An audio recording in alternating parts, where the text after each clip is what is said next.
Bien, chicos, muy buenos días. Vamos a continuar con las clases de la segunda unidad. En este caso vamos a ver la primera clase de la segunda unidad respecto al área de química.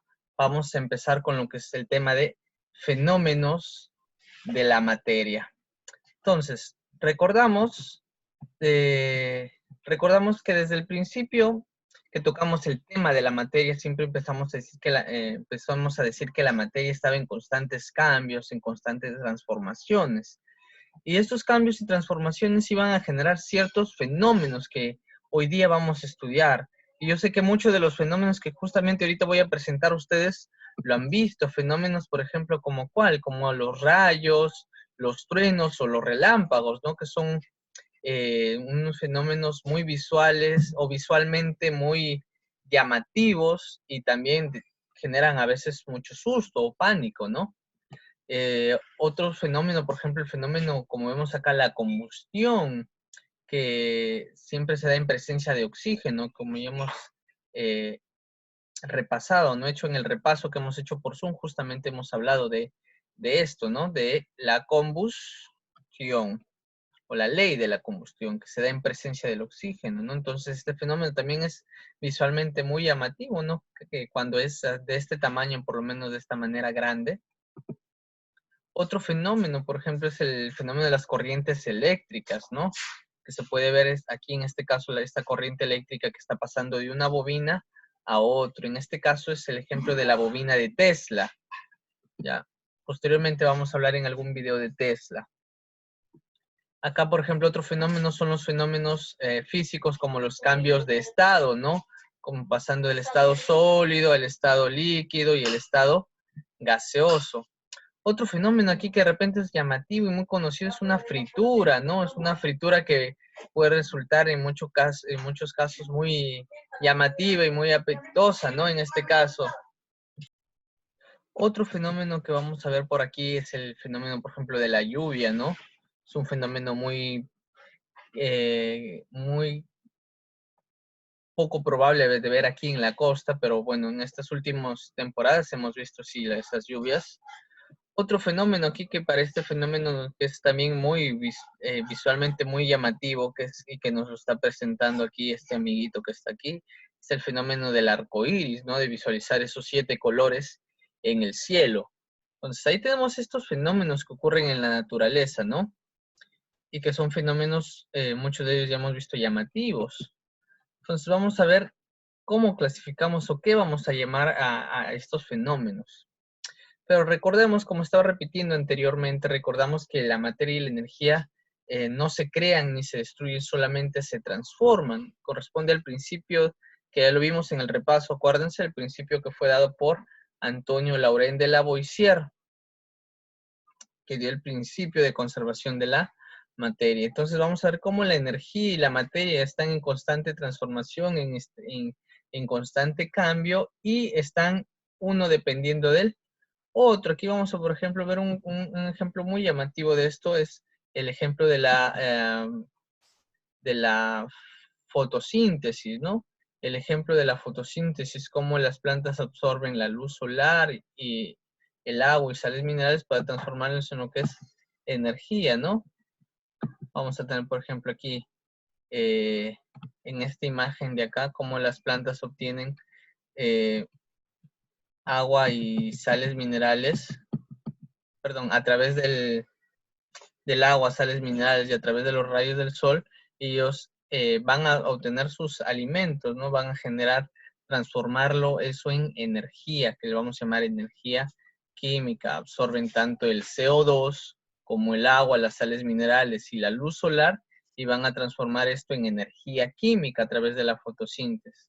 Y esto va a permitir el alimento para las plantas, ¿no? Van a transformarlo en almidón, grasas, etcétera, lo que le va a dar fuerza a la planta, lo que le va a generar resistencia. Y de esa manera también estas plantas liberan el oxígeno, que es muy importante para nosotros, ¿no? Por eso decimos gracias a las plantas, por eso. Entonces también vamos a tener otro ejemplo de fenómenos que ocurren en la naturaleza, por ejemplo, el fenómeno de oxidación. ¿Cuántas veces no hemos visto que un metal o un fierro, más comúnmente a veces los clavos de nuestra casa se oxidan, ¿no? que genera que este material se corroa o se degrade, ¿no? En este caso vamos a hablar que todos estos tipos de cambio les vamos a llamar fenómenos. Ahora, ¿qué es un fenómeno? Vamos a decir que un fenómeno es aquel cambio o transformación que sufre la materia, pero por acción de algunos agentes energéticos. Ahora, estos cambios dependen de las características de cada sustancia. Como sabemos, por ejemplo, no todos los metales se oxidan. Uno de los metales que es más preciado porque no se oxida es el oro, por ejemplo. El oro no se oxida. Por eso decimos que estos cambios van a depender de las características que poseen estas sustancias. Por ejemplo, este varilla que puede ser de hierro o de fierro se oxida, pero si tenemos una varilla de oro, por ejemplo, no se va a oxidar, porque estos fenómenos, repito, dependen de aquellas características de las sustancias. Y vamos a ver algunos fenómenos, ¿no? En este caso vamos a empezar hablando de lo que es el fenómeno físico. Ahora voy a ver si mi pantalla un poco, no tanto, listo ahí. El fenómeno físico. ¿Qué podemos decir que es un fenómeno físico? Va a ser aquel cambio pasajero. Cuando hablamos de un cambio pasajero, hablamos de un cambio que va a ser reversible. ¿Qué más decimos del fenómeno físico? Las sustancias que intervienen no sufren cambios en su naturaleza interna. ¿Qué quiere decir esto? Que su composición química interna, cada uno de los átomos que conforman estas sustancias, no van a sufrir cambios, van a seguir intactos. ¿Qué más? Decimos que los fenómenos físicos no dan origen a nuevas sustancias, sino que conservan sus mismas propiedades. Claro, si anteriormente dijimos que no va a cambiar la estructura química interna, los átomos que conforman cada una de estas sustancias no van a cambiar o no van a alterarse, entonces no van a generar nuevas propiedades ni va a generar que estas sustancias pierdan sus propiedades, sino que por el contrario, simplemente las van a conservar. ¿Y qué más decimos? Es un fenómeno que se puede repetir varias veces. O sea, el cambio es reversible. Y uno de estos cambios, por ejemplo, ya lo hablamos en la anterior unidad cuando hicimos cambios físicos de la materia, ¿no? Justamente hablamos de cambios físicos, en este caso hablamos de fenómenos físicos. Entonces, todo cambio de estado, cuando hablamos de todo tipo de cambio de estado, ya sea de sólido a líquido, de líquido a gas, de gas a plasma, etcétera, estamos hablando de un fenómeno físico. Y justamente, miren, cumple todas estas propiedades. Uno es pasajero. Está de sólido, pasa a líquido. De líquido pasa a gaseoso. Por eso también decimos que es reversible. Es reversible. De líquido paso a sólido y de sólido paso a líquido. Viceversa, ¿no? Entonces, reversible. Y no da origen a nuevas sustancias. Por ejemplo, si hablamos de que el agua de estado sólido pasa a estado líquido, va a conservar sus mismas propiedades. No las va a perder en todo este caso. Otro ejemplo de fenómeno físico. Vamos a tener, por ejemplo, aquí esto, por ejemplo, que es doblar un fierro. Imagínense que esta sea una varilla de hierro. Va a conservar las mismas características, ¿no? Se va a oxidar en algún momento. Es maleable, como vemos ahí. No está generando nuevas sustancias, ni está generando nuevas propiedades. ¿Qué más? Por ejemplo, ahí cuando tienes cólera, rompes algo. Entonces ahí tenemos, por ejemplo, romper una ventana, un vidrio. Es un fenómeno físico. El cortarte el pelo es un fenómeno físico. El romper una hoja de papel es un fenómeno físico, etcétera. Todo fenómeno que no genere que la estructura química interna o la estructura de los átomos internos de una sustancia no cambien, es un fenómeno físico. Ahora vamos a ver el siguiente fenómeno. Hablamos de un fenómeno químico, que es prácticamente lo contrario del fenómeno físico. En este caso vamos a decir que es un cambio permanente. O sea, si es un cambio permanente, es irreversible. O sea, no se puede regresar lo que anteriormente era. ¿Qué más? Las sustancias que intervienen van a sufrir cambios en su naturaleza íntima. ¿Esto qué quiere decir? Que sus átomos o su composición química interna va a cambiar, va a ser totalmente diferente. Ya no va a no es lo que era antes. Y si su naturaleza íntima ha cambiado, entonces sus propiedades también van a cambiar. Por eso decimos que dan origen a nuevas propiedades. Van a tener nuevas propiedades. ¿Qué más? El fenómeno se produce una sola vez. Una sola vez se produce este fenómeno.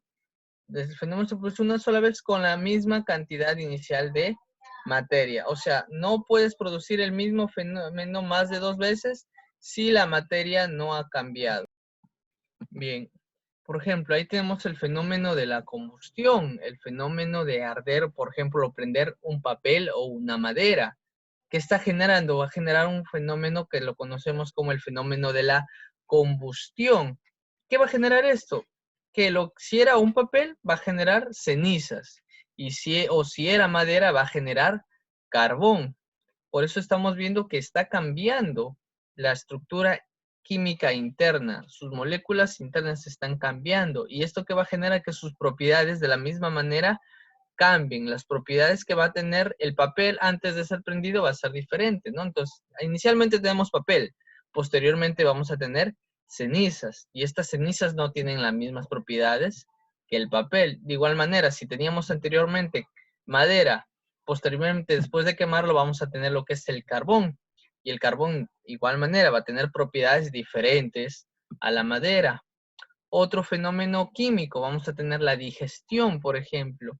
Todo aquello que tú comes va a ser digerido por tus intestinos, pero va a ser transformado también o degradado por lo que son los jugos gástricos y va a descomponer todo eso. Entonces, vamos a ver que no se puede dar marcha atrás, es irreversible. Entonces, todo lo que tú has comido no vas a poder volver a regresar, ¿no? Entonces, por eso de esa misma manera decimos que es irreversible. Otro fenómeno químico, por ejemplo, aquí tenemos la fermentación del jugo de uva. ¿Para qué? Para generar o formar lo que es el vino. Entonces, aquí tenemos lo que es un jugo de uva que se almacena durante algún tiempo. Mientras más tiempo, mucho mejor. ¿Qué va a generar esto? Que se fermente. Y al fermentar va a generar lo que nosotros conocemos como vino, que es el jugo de uva que ha fermentado y se ha alcoholizado en este caso. Otro fenómeno que no es tan agradable de ver, por ejemplo, es la putrefacción. Vamos a ver, miren cómo esta piña se empezó a pudrir con el tiempo. Y de igual manera vemos un fenómeno que es irreversible, que genera cambios en su estructura química interna y con propiedades totalmente diferentes. A ver, mira, imagínate comerte una piña que está recién cortada a una piña como está ya podrida, ¿no? Van a tener propiedades totalmente diferentes. Otro fenómeno es el fenómeno nuclear, por ejemplo. Ya hablamos una vez de lo que eran los fenómenos que ocurren en el núcleo del átomo. Entonces, en este caso vamos a ver el fenómeno nuclear, es aquel cambio que experimenta la materia, pero a nivel de su núcleo, a nivel de su núcleo. Hay dos tipos de fenómenos nucleares. Repito, hay dos tipos de fenómenos nucleares. Tenemos el de fisión nuclear y el de fusión nuclear. Fisión, repito, fisión y fusión. En este caso vamos a ver el de fisión nuclear. ¿En qué me dice que consiste? Consiste en la separación de los núcleos. Miren, acá vamos a tener una imagen que es espectacular, miren. Vamos a ver, miren. Vamos a esperar que se inicie nuevamente para poder explicar a detalle. ¿Qué vamos a ver? Miren, cuando me dicen la separación de los núcleos, en este caso, miren, un núcleo ingresa a un átomo, va a separar sus núcleos. S1 separa 2, S2 separa 4, esos 4 separan a 8, esos 8 separan a 16 y esos 16 separan a 32. Y miren toda la energía que genera, miren, el núcleo de un átomo al chocar con el núcleo de otro, miren, genera esta explosión, esta separación de las partículas subatómicas de un átomo. Entonces, y al separarse van a generar una gran cantidad de energía, una gran explosión, lo que va a generar lo que nosotros conocemos como la bomba atómica o bomba nuclear. ¿En qué consiste entonces la bomba nuclear o la bomba atómica? Consiste en la separación de los núcleos de un átomo y que va a generar toda esta energía que ya vimos que es totalmente devastadora. Ahora vamos a ver lo que es la fusión nuclear, que es lo contrario a la fisión. En este caso es la unión de núcleos. Vamos a tener que los núcleos de dos átomos se van a unir y van a formar un átomo totalmente nuevo con propiedades distintas. Miren, por ejemplo, acá tenemos el, el deuterio y el tritio, que son átomos de hidrógeno que ¡pum!, chocan, se forma una fusión nuclear y van a formar lo que es el átomo de helio. Ahora, al unirse también van a producir grandes cantidades de energía. Que, por ejemplo, ¿dónde vamos a encontrar este tipo? Vamos a encontrarlo, por ejemplo, en la corteza del Sol, por ejemplo. En la corteza del Sol van a haber átomos de hidrógeno. En este caso, átomos de hidrógeno, uno va a ser el tritio, otro va a ser el deuterio, que al unirse estos átomos van a formar átomos más pesados como el helio y van a generar grandes cantidades de energía. Por eso vemos que en el Sol hay gran consumo de la cantidad de energía, ¿no? Y ahora, para acabar o finalizar, vamos a ver el último fenómeno, es el fenómeno alotrópico. ¿En qué consiste el fenómeno alotrópico? El fenómeno alotrópico consiste cuando un elemento químico se presenta en dos o más formas diferentes. Y si se presentan en dos o más formas diferentes, van a tener propiedades químicas también diferentes. Por ejemplo, vamos a tener los alótropos del átomo de carbono. El átomo de carbono se puede comportar de diferentes maneras y van a tener diferentes propiedades. Por ejemplo, el átomo de carbono lo podemos tener en grafito, lo vamos a poder tener en diamante, en fullereno y en hollín. O sea, por ejemplo, el grafito, el diamante, el fullereno y el hollín están compuestos de carbono. O sea, el mismo elemento va a tener propiedades químicas diferentes. Por ejemplo, si tenemos el carbono en forma de grafito, vamos a ver que es débil. Es totalmente débil. Pero si vemos al carbono en forma de diamante, va a ser totalmente duro. Y recordemos que la dureza es la resistencia que ofrecen los cuerpos a ser rayados. Y el más duro de todo el planeta Tierra es el diamante. Entonces, en ese caso estamos hablando de fenómenos alotrópicos, que por ejemplo, repito, tenemos el carbono en una forma, en diferentes formas, con propiedades también diferentes. Otro, miren, por ejemplo, el grafito no conduce la electricidad. Pero el fullereno, que aquí podemos ver, miren los cristales de fullereno, que también son carbono, estos cristales sí conducen electricidad y son más fuertes también que este grafito. Y por ahí también tenemos los nanotubos de carbono que también tienen propiedades químicas diferentes, ¿no? Entonces, miren, hasta aquí hemos visto todos los fenómenos. Recordemos, fenómeno físico, fenómeno químico, fenómeno nuclear y el último fenómeno, el fenómeno alotrópico. 4 fenómenos que hemos observado, detallado y explicado en este video. Entonces, no se olviden de seguir las indicaciones que ya les di en el video de biología y de esa manera vamos a estar trabajando. Hasta el momento, les agradezco por su atención brindada, también por sus comentarios que han tenido. Muchas gracias, chicos. Dios los bendiga y sigamos trabajando de la mejor manera para ustedes.